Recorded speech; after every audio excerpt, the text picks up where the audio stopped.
History is full of brutal, hard-fought wars. The Revolutionary War, World War I, World War II. But in 1932, the Australian military deployed machine guns against an entirely different kind of enemy. An enemy that didn't have tanks, planes, or even arms. They were fighting birds. And spoiler alert, the birds won.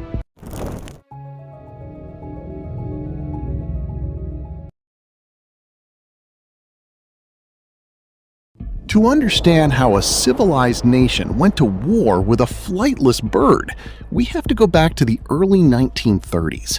The entire world was trapped in the suffocating grip of the Great Depression. If you think things were bad in the US Dust Bowl, Australia was getting absolutely hammered. Markets crashed, supplies skyrocketed, and demand completely evaporated. For Aussie farmers, growing crops became completely pointless. The prices plummeted so low that harvesting wheat cost more than the wheat was actually worth. The country was staring down a massive food crisis, and if things continued on this track, the people of Australia were going to run out of food entirely. Panicking, the Australian government stepped in. They begged the farmers to massively step up their wheat production, promising them handsome subsidies and fair compensation in return. The farmers stepped up, worked their fingers to the bone, and grew a massive, beautiful harvest. But when it came time to collect, the government completely backed out and refused to pay the promised price. The farmers pulled off the ultimate act of protest. They refused to sell a single grain. They just left millions of dollars worth of wheat standing out in the fields, refusing to harvest it. The government assumed this silent protest wouldn't last very long. They figured bugs and pests would eventually destroy the crops if left untouched, forcing the farmers to give in. Little did they know, they weren't dealing with a simple pest problem. A much bigger catastrophe was heading their way, one that would leave the Australian government completely humiliated on the world stage. Enter the enemy. And no, we aren't talking about a swarm of locusts or a plague of mice. We are talking about the emu. Now, for the American audience out there who might not be familiar with these feathered tanks, picture a slightly smaller, shaggier version of an ostrich, just with a lot more attitude. They stand nearly 6 feet tall, weigh around 100 pounds, and possess a pair of muscular legs that could easily kick a human into next week. Right as the farmers were abandoning their wheat fields, the emus were finishing up their breeding season. Out in the harsh, dry Australian outback, food and water were scarce. Naturally, following ancient survival instincts, these birds began their annual mass migration toward the coast. They were just looking for a little water, maybe a bit of shade. Instead, as they crested the hills of Western Australia, they stumbled upon the ultimate jackpot. Thousands of acres of lush, golden, completely unattended premium wheat fields. To the emus, this wasn't just a snack, it was an all-you-can-eat buffet of biblical proportions. And they didn't just bring a few friends. An estimated 20,000 emus descended upon the farmlands like a feathered tidal wave. Now, let's do some quick math to understand the sheer scale of the devastation. A single adult emu can easily shovel down about 4 to 5 pounds of food a day. Multiply that by 20,000, and you have an insatiable horde consuming tens of thousands of pounds of crops every single day. But they didn't just eat the wheat. Because they are heavy and incredibly chaotic, they trampled the crops, tore down the farmers' fences, and left giant gaps in the perimeters. The farmers tried everything to defend their livelihoods. They ran out into the field screaming, waving their arms, and banging pots and pans. But these birds were not easily intimidated. Emus are remarkably agile. The moment a farmer got close, the flock would simply split up, scatter in 10 different directions, and hop right into the next field over. By the time the farmers ran over to the next plot, the emus were already back in the first one, happily munching away. Before long, the emus had completely erased 350 acres of crops, turning a massive economic asset into a barren wasteland. The local economy was in free fall, and the situation had spun completely out of control. Realizing they were powerless against a literal army of giant birds, the desperate farmers banded together and sent an urgent distress call straight to the federal government in Canberra. They needed help, and they needed it immediately. The crisis had officially escalated to the highest levels of state power. Government officials frantically searched for a solution, flipping through bureaucratic handbooks to find out how to handle a bird invasion. But there was no time for red tape. Faced with a ruined economy and an army of 20,000 feathered invaders, the Australian government decided on a drastic, unprecedented solution to wipe out the threat once and for all: an official military operation. Having recently fought in and won World War I, the Australian military was riding high on confidence. The High Command truly believed that taking down a bunch of oversized birds would be a quick, effortless victory, a walk in the park compared to the trenches of Europe. To lead this bizarre campaign, the government didn't just send standard infantry.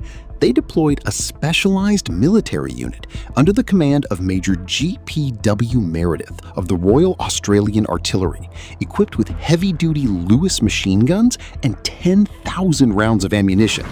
However, right before the soldiers could fire their first shot, Mother Nature threw a massive wrench in their plans. Heavy rains slammed into Western Australia, causing the emus to scatter across the vast, muddy terrain, which forced the embarrassed military to postpone the entire operation by a full month. The war finally kicked off in earnest on November 2, 1932, when word arrived from a small village named Campion that a massive horde of emus had been spotted near the local wheat fields. The soldiers packed up their gear, confident that the day of reckoning had arrived. The troops rushed to the village, set up their machine guns, and prepared a textbook military ambush. But the moment they opened fire, reality hit them hard. The initial onslaught was a total disaster, and only 6 or 7 emus were killed before the rest vanished. The military quickly learned that even though emus cannot fly, their long, muscular legs allowed them to sprint at mind-boggling speeds of up to 43 miles per hour. Trying to hit them with standard machine gun fire was like trying to shoot a flock of feathered Ferraris. Out of 20,000 invading birds, taking down only a handful was a massive embarrassment for the Australian military's opening move, instantly crushing their illusions of an easy victory.